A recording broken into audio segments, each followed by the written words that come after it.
Hello, and welcome to the Kathleen Spracklin podcast.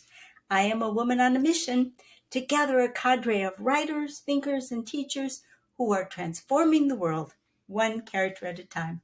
And it all starts with one thing, a deep understanding of human motivation. But lately, I've been talking more about the Zettelkasten, and tonight is no exception. Well, except that this is going to be a little bit different. This episode came about from a question from Catherine, who wanted to know how I then go about using my index and using my card numbers to assemble material for output. And I was all set to pull my cards out of my index and just show you exactly where I went. And I realized that all I had really to show was a bunch of numbers that weren't going to really convey anything. And so I realized that instead of pulling cards, I decided to actually pull sources. And so that means I'm going to have to talk you through a few things rather than showing you a few things. But the first thing that I'm going to show you and talk to you about is the very reference that explains exactly what I experience on my index cards. This is a really well-known book by Lamont Bird by Bird. And in this book, she talks about a very special day that she spent with a dear friend who was dying. And she mentioned the story, but it was in the context of explaining why she carries with her an index card at all times. And there's two points that I want to share with you that come out of this story. One is that she explains that when she pulled the card and saw, all she had to see was Pammy Demi Moore, and it brought the whole day back to her. That's what I've been trying to explain to you that my taglines do for me. My taglines bring the whole card back, not just the card, but the whole thought and the whole concept back.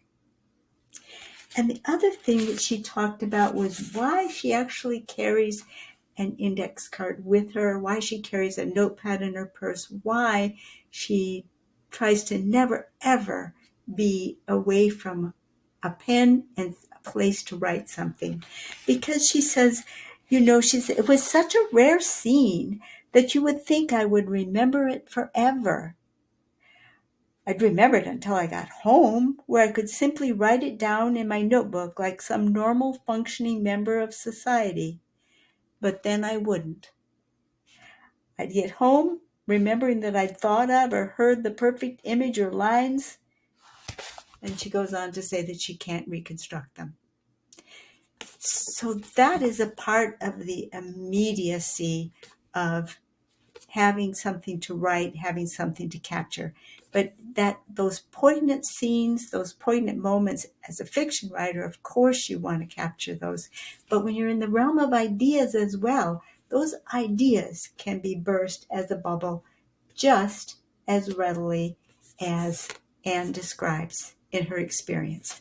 And she does share one other interesting thing, which is when she carries a file card, and I imagine she's talking about the standard 3x5, she doesn't say. She folds them vertically to stick them in her pocket because she doesn't want to create bulk. So don't be afraid. You can find a way to carry them. But what I'm talking about today is the cards that are in my index that help me track down an idea and a thought. Well, for me, it's going to be carried on to what Alex has been talking about, which is the concept of an index into a discussion. And I realized, of course, that my new directory style of cards might just be that index into the discussion, but the actual entry that goes into my box is just for the card itself. So doesn't have the discussion there, but there are concepts and there's developed theory around creating just those very kind of cards. And for that, I pulled a different source. The very well-known book by Scott P. Shepper and in Zettelkasten. And he talks about collectives, various kinds of collectives. Now, I get a little bit glossy. I glaze over a little bit with specific fancy names.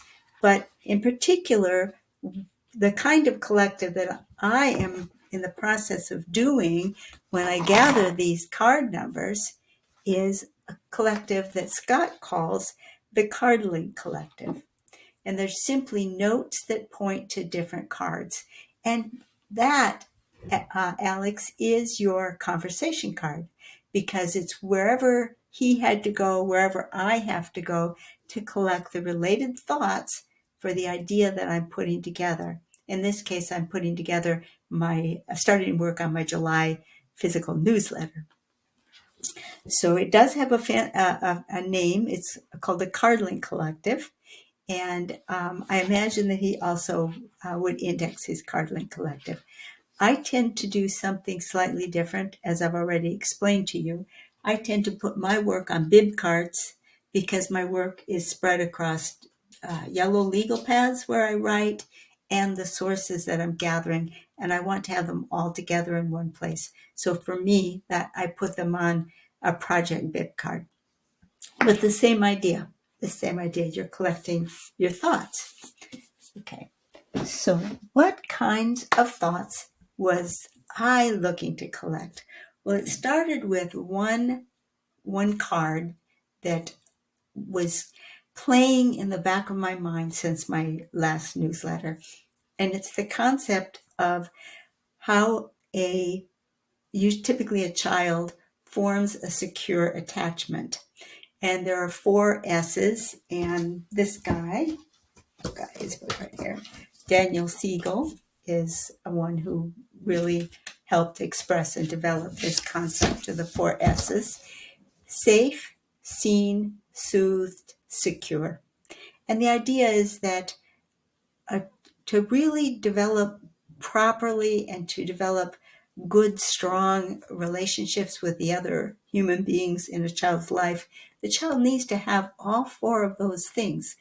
The child needs to know that that someone listens to them and hears them. That's the seen. That if they're upset, there's someone to comfort them. That's the soothe. They need to feel that their environment is safe and they don't need to worry about dangers. The parents are taking care of that. And that their safe environment is safe and secure.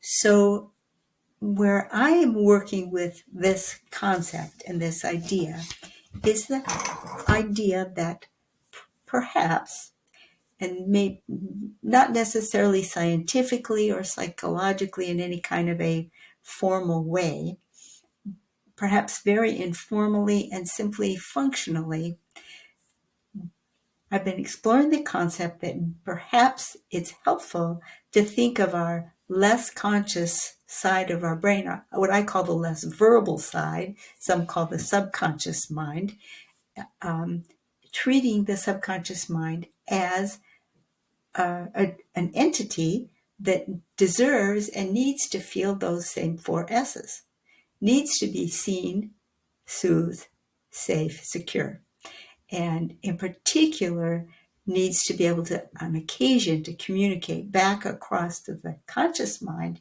and alert the conscious mind and get the conscious mind's attention. Now, again, because I'm talking artistically here, especially for creative writing, I'm coming more out of the school drawing on the right side of the brain.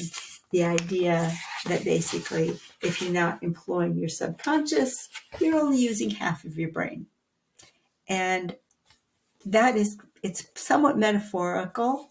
There is a little bit of science to it, but it's more metaphor than science. And but I do have to also be aware of the science. And the science of this is basically that, here we go. Well, I lost track of my reference for actually the subconscious is probably much, much larger than the conscious, and the conscious mind is just one aspect of all of the kinds of activities that are going on subconsciously in your mind that help form your consciousness. So I do understand that scientifically, strictly speaking, we don't have this left brain, right brain. But it just does help sometimes as a very interesting metaphor that we can use to think about how we treat that other side of ourselves, because we are sometimes not terribly kind to that other side of ourselves. There are any number of books in the genre of self-help, productivity, that basically say that you've got an enemy within you, and you've got to fight that enemy. You've got to do battle. You've got to have courage. And the idea, of course, is resistance. And where does resistance come from? Well, that other side. And you've just got to beat that other side into submission. That also shows up in the concept of the idea of authors always feeling that their first product is valueless, is really awful.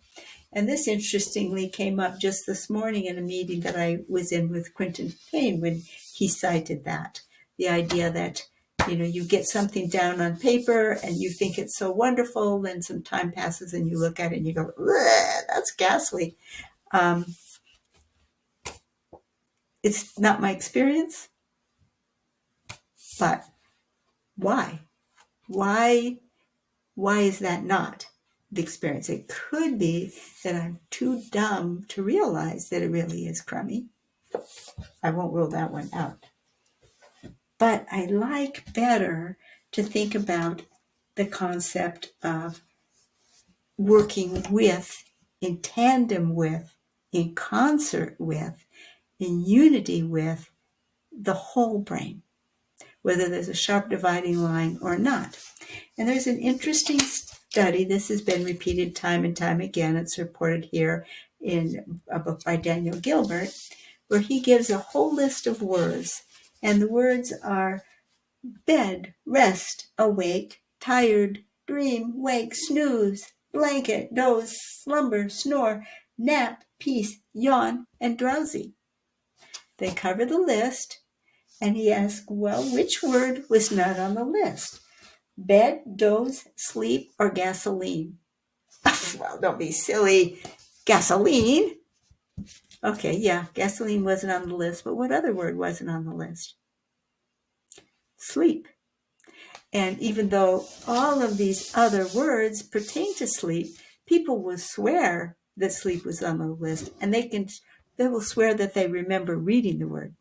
Well, what this really means in my parlance, the way I choose to think of it is your whole brain was working on it, and part of your brain looked at all of those things and said, we're talking about sleep here.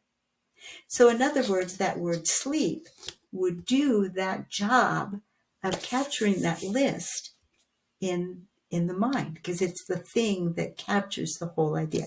Well, one word sleep wouldn't bring it back to you very quickly, but the idea is that when you've got your whole mind working, part of your brain is working on the topic that you're with.